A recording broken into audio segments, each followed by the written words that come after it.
Penvision TV presents. কোনো একটা এলাকায় দেখা গেছে যে লাশের উপরে ওই লাশের বড় ছেলে বা বড় নাতি যে কেউ হোক ছাতা ধরে রাখে, এর কোনো শরীর ভিত্তি আছে কিনা? দেখুন, এলাকা ভিত্তিক এক এক এলাকায় এক এক রকম কিছু প্রচলন রয়েছে।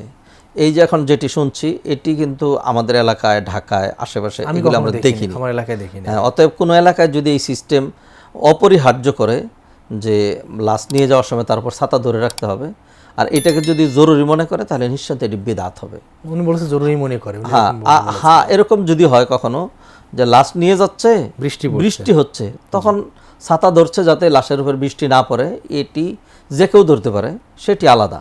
কিন্তু যদি এটাকে একটা স্বতঃসিদ্ধ তরিকা এবং নিয়মে রূপান্তরিত করে তাহলে সেটি বিদআত হবে। এর কোনো ভিত্তি হাদিসে নেই, সুন্নাহ এর কোনো ভিত্তি নেই।